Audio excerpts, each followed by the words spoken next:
So you wish to know about the legend of Arov. It's a tale that documents a huge change in the course of Gillinor's history. It marks the beginning to our beautiful city of Varrock, the discovery of an all-powerful shield, and the story of the strongest mortal.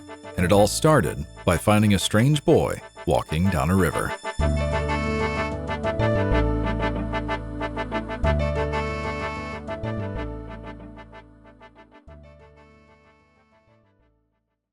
It was the midst of the Fourth Age. Races that survived the God Wars were competing for land. There was no direct aid from the gods, as Guthix had banished all of them at the end of the Third Age. The world was a very dangerous place at this time, and most of humanity lived in small tribes that were intent solely on surviving. One of these tribes, led by a small group of elders, was looking to settle in the forested territory that is now Misthalin. As they searched, they discovered a young boy about 2 years of age wandering near the river Lum. This boy was anything but ordinary, as he stood around a foot taller than most boys his age. The elders of the tribe saw him as a good omen and decided to set up camp where they found him, naming the camp Varrock. Sounds familiar, doesn't it?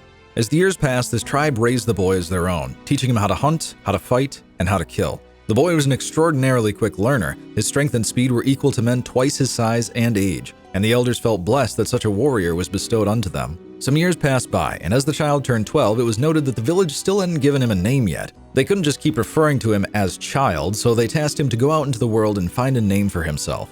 After days of wandering, the child came across a camp of goblins near Varrock. It was clear that these goblins were plotting to raid the city, so the child confronted and defeated the entire camp. Their final screams before death would be Arov, Arov. After returning back to Varrock, the boy told the elders about the encounter with the goblins. After he'd finished the story, one of the elders stood up and claimed that the fates had given him the name Arov. This word in goblin tongue was nothing more than a curse, but now it would take on a new meaning. Arov was to be known as the Curse of Goblins. More time passes, and Arov grew stronger and older. One night, in a deep sleep, a presence approached him in his dream. The dark aura of the being was immense as it spoke to him by name. I know you, Arov of Varrock, Curse of Goblins. I know you, and I do not fear you. I am Zamorgol of the Majorat tribe, and this land is mine for the taking. I have seen our futures, for they are entwined together, and it ends with your utter defeat. You will serve me eternally as a slave, and the town you love so much will be destroyed at your own hand. Arov awoke in a cold sweat, feeling fear for the first time in his young life. He goes and tells the elders of the dream, and at first they don't know what to make of it, but they eventually agree that it is a dark omen, and that Arov must leave the city, or else it will be brought to ruin. So the elders decide to give him an impossible quest, and after 7 days, one of the elders comes up with just the thing. He recalled a tale of an extraordinary shield, one that stood strong against any attack. The elders agreed that this would be the right quest to give Arov, and they told him of the shield and sent him on his way. After traveling for many months, Arov had a run-in with the Imkando dwarves. The dwarves swore that they knew nothing of the shield, but Arov could tell that they were not being truthful, so he decided to stay with the dwarven clan, learning their ways of mining and smithing and becoming fond of the many members. After a considerable amount of time had passed, the leader of the Imkando summoned Arov and told him that he was a very honorable man. Because of this, he gave him the truth about the shield. The shield was actually in the possession of these dwarves, and it had been for a very long time. Arov told the leader that he needs it in order to thwart Zamorgol. The leader is troubled when he hears this name, telling Arov that he knew well of this Majorat and that he is not to be trifled with. The leader then kindly asks Arov to leave their clan, as his presence is a danger to the dwarves. Arov respects the wishes of the leader and departs, albeit in a saddened state, as he had come to enjoy the company of the dwarves and he wasn't sure what to do next in his journey.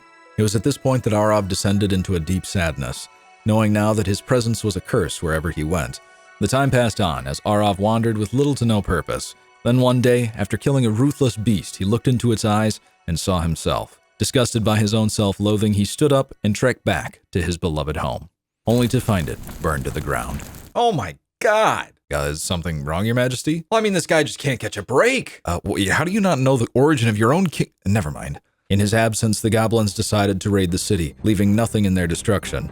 In the rubble, Arov was able to find a few survivors and led them to the west to enact revenge on these goblins. However, right before they were about to strike a goblin camp, Arov stood up and confronted them, saying that this senseless slaughter needed to end and proposed a peace treaty. The goblins agreed, and the conflicts between man and goblin have been minimal ever since.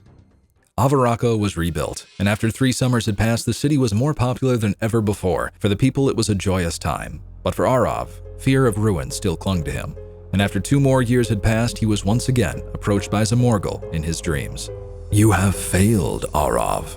I will come to Varrock and destroy it again. There will be no tears for this town, for I shall lay waste to all mankind.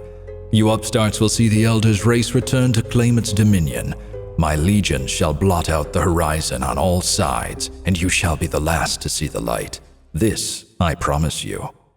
Arav awakes and immediately sets out to the Mkondo clan. Upon arrival, he pleads that he must have the shield, for Zamorgul won't just stop his rampage at Varrock, but will eventually take over all of mankind. The leader of the Mkondo dwarves agrees and hands over the shield, explaining to Arav that the shield can protect against any of Zamorgul's magics. Now, with shield in hand, Arav returned to Varrock and prepared for battle.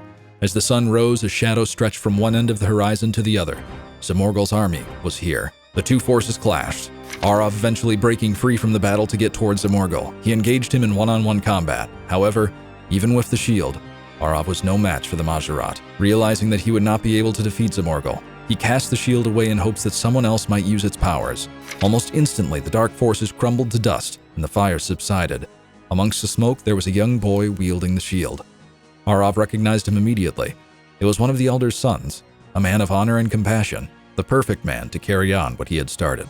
Witnessing the fall of his minions, Zamorgul lashed out in fury. "Fool! You have surrendered yourself to save your home, but nothing can protect it from me. In time I will return. The decades pass like moments for those of my tribe, and nothing can defy our will for all time. But when I return, you shall lead my armies, you shall be my greatest champion, and you shall suffer the knowledge that though you hope to save your people, you shall instead be their demise." Tendrils of oily smoke crept from Zamorgul's hands and twisted over the broken ground to Arav, clutching him tight in their grip. For a few moments he struggled against their power, but finally, he was still. Pale and quiet, Arav, the greatest hero of men, was dead. We remember Arav for his sacrifice. We remember that his fate was not of his choosing, and we remember him as an example to all of us. For though he was stronger and faster than any other mortal, his strength of spirit and his compassion can be that of any man.